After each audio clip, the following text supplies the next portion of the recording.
दंत चिकित्सा में उपचार योजना का मुख्य उद्देश्य संपूर्ण उपचार है, जिसमें सभी उपचार प्रक्रियाओं का समन्वय किया जाता है ताकि स्वस्थ पीरियोडोंटल वातावरण में अच्छी तरह से कार्य करने वाली दंत संरचना बनाई जा सके। यह योजना किसी भी केस के उपचार के लिए ब्लूप्रिंट की तरह होती है, जिससे पीरियोडोंटल स्वास्थ्य की स्थापना होती है। उपचार प्रक्रियाएं एक व्यवस्थित क्रम में की जाती हैं। उपचार प्रक्रिया को विभिन्न चरणों में विभाजित किया जाता है, जिससे हर चरण में विशेष ध्यान दिया जाता है। यह क्रम सुनिश्चित करता है कि मरीज को सबसे पहले आपातकालीन समस्याओं से राहत मिले, फिर रोग के कारणों को दूर किया जाए, उसके बाद सर्जिकल हस्तक्षेप और अंत में बहाली व रखरखाव किया जाए। इस क्रमबद्ध प्रक्रिया से मरीज की संपूर्ण दंत स्वास्थ्य की देखभाल संभव हो पाती। प्रारंभिक चरण को आपातकालीन चरण भी कहा जाता है, जिसमें मरीज की तत्काल समस्याओं का समाधान किया जाता है। इसमें दंत या पेरियापिकल एब्सेस, पीरियोडोंटल एब्सेस, निराशाजनक दांतों का निष्कासन और आवश्यकता अनुसार अस्थायी प्रतिस्थापन शामिल है। इस चरण का उद्देश्य मरीज को तत्काल राहत देना और आगे की उपचार प्रक्रिया के लिए आधार तैयार करना है। फेज आई थेरेपी को एटियोट्रोपिक चरण कहा जाता है, जिसमें रोग के कारणों को दूर करने पर ध्यान दिया जाता है। इसमें प्लाक नियंत्रण, आहार का आकार, कैलकुलस और route planning, synthetic irrational factors का हटाना और एंटीमाइक्रोबियल थेरेपी शामिल है। इस चरण में मरीज को ओरल हाइजीन की शिक्षा दी जाती है और रोग के मूल कारणों को समाप्त किया जाता है।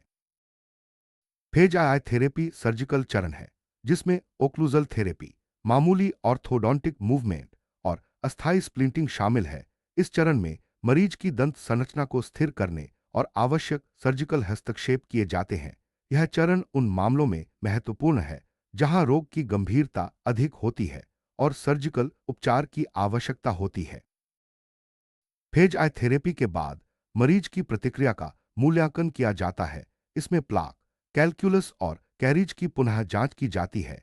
यदि आवश्यक हो तो आगे की सर्जिकल प्रक्रियाएं की जाती हैं, जैसे जेब कम करने या समाप्त करने की प्रक्रिया, जिंजिवेक्टोमी, पीरियोडोंटल फ्लैप सर्जरी, पुनर्योजी प्रक्रियाएं और पीरियोडोंटल प्लास्टिक सर्जरी तकनीकें।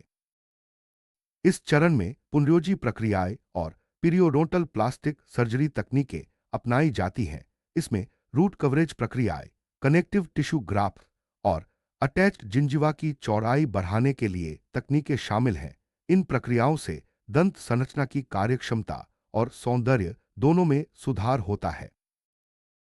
प्रोप्रोस्थेटिक सर्जिकल प्रक्रियाएं दंत संरचना की बहाली के लिए की जाती हैं।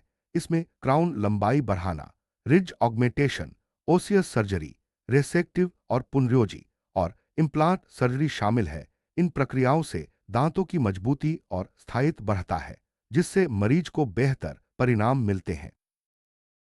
इम्प्लांट सर्जरी में गाइडेड बोन रीजेनरेशन, इम्प्लांट्स का प्लेसमेंट और साइनस लिप प्रक्रियाएं शामिल हैं। इन तकनीकों से दंत संरचना को पुनः स्थापित किया जाता है और मरीज को स्थायी समाधान मिलता है। सर्जरी के बाद पुनः मूल्यांकन किया जाता है ताकि उपचार की सफलता सुनिश्चित की जा सके। फेज आई थेरेपी बहाली चरण है, जिसमें अंतिम बहाली, फिक्स्ड और रिमूवेबल प्रोस्थेसिस, पीरियोडोंटल परीक्षा और पुनः मूल्यांकन शामिल है। इस चरण में मरीज को स्थायी बहाली प्रदान की जाती है, जिससे दंत संरचना की कार्यक्षमता और सौंदर्य दोनों में सुधार होता है। फेज आईवी थेरेपी रखरखाव चरण है, जिसमें नियमित पुनः कॉल विजिट्स, प्लाक और कैलकुलस की जांच, जिंजिवल स्थिति, ओक्लूजन, दांतों की गतिशीलता और अन्य रोगात्मक परिवर्तन की जांच की जाती है। इस चरण में मरीज की दीर्घकालिक दंत स्वास्थ्य सुनिश्चित की जाती है। पुनः मूल्यांकन चरण का उद्देश्य उपचार के बाद ऊतकों की प्रतिक्रिया का आकलन करना है। इसमें जिंजिवल सूजन, जेब की गहराई, दांतों की गतिशीलता, मरीज की ओरल हाइजीन के प्रति अनुपालन, प्लाक और bleeding index, oral hygiene index की समीक्षा और आगे की पीरियोडोंटल थेरेपी की योजना शामिल है। पीरियोडोंटल थेरेपी का अनुशंसित क्रम फ्लोचार्ट 33-1 में दर्शाया गया है, जिसमें सभी चरणों को क्रमबद्ध तरीके से प्रस्तुत किया गया है। इस क्रम से मरीज को व्यवस्थित और प्रभावी उपचार मिलता है, जिससे दीर्घकालिक दंत स्वास्थ्य सुनिश्चित होती है।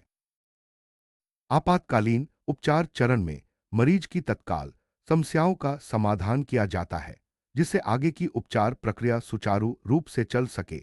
इसमें दंत एब्सेस, पीरियोडोंटल एब्सेस और निराशाजनक दांतों का निष्कासन शामिल है। यह चरण मरीज को राहत देने के लिए अत्यंत महत्वपूर्ण है। प्लाक नियंत्रण फेज आई थेरेपी का महत्वपूर्ण हिस्सा है। इसमें मरीज को ओरल हाइजीन की शिक्षा दी जाती है, जिससे दांतों पर प्लाक का जमाव कम किया जा सके। प्लाक नियंत्रण से दंत रोगों की संभावना कम होती है और पीरियोडोंटल स्वास्थ्य बेहतर होता है। आहार नियंत्रण और आहार का आकार भी फेज आई थेरेपी का हिस्सा है। मरीज को संतुलित और पोषक आहार लेने की सलाह दी जाती है, जिससे दंत स्वास्थ्य बेहतर हो सके। आहार का आकार भी दांतों पर प्लाक और कैलक्यूलस के जमाव को प्रभावित करता है। कैलक्यूलस हटाना और route planning phase I therapy में किया जाता है। इससे दांतों की सतह साफ होती है और रोगजनक बैक्टीरिया का जमाव कम होता है। यह प्रक्रिया पीरियोडोंटल स्वास्थ्य को बनाए रखने में सहायक होती है। सिंथेटिक इरेशनल फैक्टर्स को हटाना भी फेज आई थेरेपी का हिस्सा है। इससे दंत संरचना पर अनावश्यक दबाव कम होता है और रोग की संभावना घटती है। यह प्रक्रिया मरीज की ओरल हाइजीन को बेहतर बनाती है। Antimicrobial therapy phase I therapy में दी जाती है, जिससे दंत संरचना में बैक्टीरिया का नियंत्रण किया जा सके। इससे पीरियोडोंटल रोगों की संभावना कम होती है और मरीज की दंत स्वास्थ्य बेहतर होती है। Occlusal therapy phase I I therapy का हिस्सा है, जिसमें दांतों के ओक्लूजन को सही किया जाता है। इससे दंत संरचना की स्थिरता बढ़ती है और मरीज को बेहतर परिणाम मिलते हैं। मामूली orthodontic movement phase I I therapy में किया जाता है, जिससे दांतों की स्थिति को सही किया जा सके। यह प्रक्रिया दंत संरचना की कार्यक्षमता और सौंदर्य दोनों में सुधार करती है। अस्थायी splinting phase I I therapy में दांतों को स्थिर करने के लिए की जाती है। इससे दंत संरचना की मजबूती बढ़ती है और मरीज को उपचार के दौरान आराम मिलता है। फेज आई थेरेपी के बाद प्लाक और कैलक्यूलस की पुनः जांच की जाती है, जिससे उपचार की सफलता का आकलन किया जा सके। यदि आवश्यक हो तो आगे की सर्जिकल प्रक्रियाएं की जाती हैं। जेब कम करने या समाप्त करने की प्रक्रिया में जिंजिवेक्टोमी, पीरियोडोंटल फ्लैप सर्जरी और पुनर्योजी प्रक्रियाएं शामिल हैं। इन तकनीकों से दंत संरचना की कार्यक्षमता और स्वास्थ्य में सुधार होता है। पीरियोडोंटल प्लास्टिक सर्जरी में root coverage, connective tissue grafts और अटैच्ड जिंजिवा की चौड़ाई बढ़ाने की तकनीकें शामिल हैं। इससे दंत संरचना की सौंदर्य और कार्यक्षमता दोनों में सुधार होता है।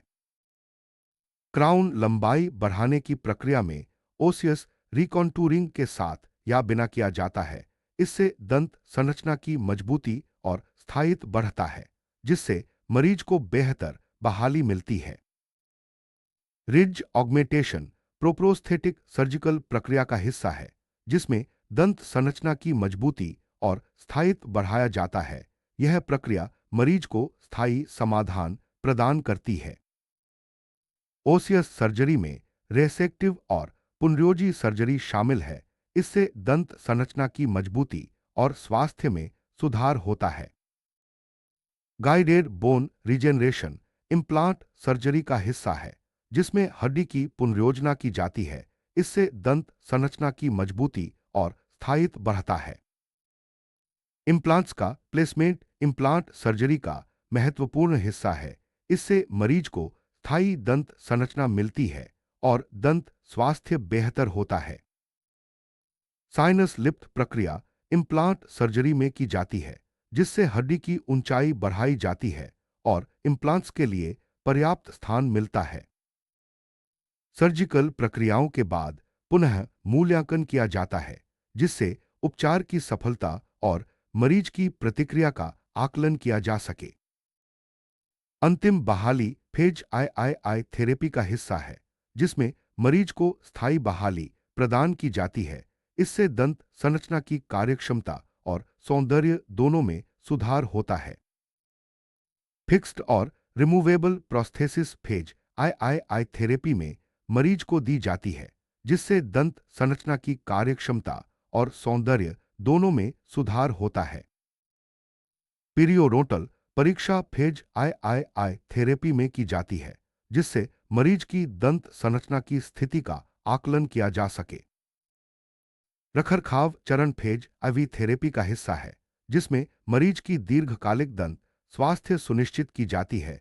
इसमें नियमित पुनः कॉल, प्लाक और कैलकुलस की जांच, जिंजिवल स्थिति, ओक्लूजन, दांतों की गतिशीलता और अन्य रोगात्मक परिवर्तन की जांच की जाती है।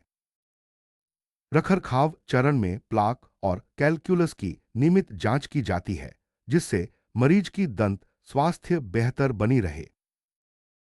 रखरखाव चरण में जिंजिवल स्थिति और ओक्लूजन की जांच की जाती है, जिससे दंत संरचना की स्थिरता और स्वास्थ्य सुनिश्चित हो सके। रखरखाव चरण में दांतों की गतिशीलता और अन्य रोगात्मक परिवर्तन की जांच की जाती है, जिससे मरीज की दीर्घकालिक दंत स्वास्थ्य सुनिश्चित की जा सके। रखरखाव चरण के दौरान पुनः मूल्यांकन किया जाता है और यदि आवश्यक हो तो आगे की पीरियोडोंटल थेरेपी की योजना बनाई जाती है। इससे मरीज की दंत स्वास्थ्य दीर्घकालिक रूप से सुरक्षित रहती है। फ्लोचार्ट 33-1 में पीरियोडोंटल थेरेपी के सभी चरणों को क्रमबद्ध तरीके से दर्शाया गया है। इससे मरीज को व्यवस्थित और प्रभावी उपचार मिलता है, जिससे दीर्घकालिक दंत स्वास्थ्य सुनिश्चित होती है।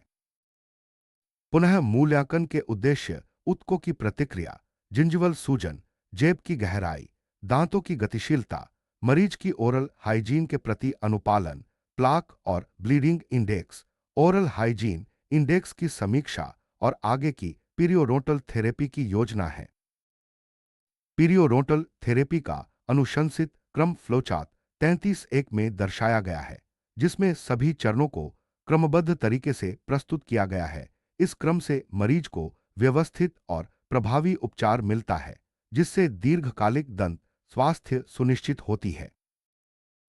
दंत चिकित्सा में उपचार योजना का उद्देश्य संपूर्ण उपचार है, जिसमें सभी चरणों का समन्वय किया जाता है। क्रमबद्ध प्रक्रिया से मरीज को व्यवस्थित और प्रभावी उपचार मिलता है, जिससे दीर्घकालिक दंत स्वास्थ्य सुनिश्चित होती है। पीरियोडोंटल थेरेपी की उपचार योजना में सभी चरणों का समन्वय और क्रमबद्ध प्रक्रिया अत्यंत महत्वपूर्ण है। इससे मरीज को व्यवस्थित, प्रभावी और दीर्घकालिक दंत स्वास्थ्य मिलती है।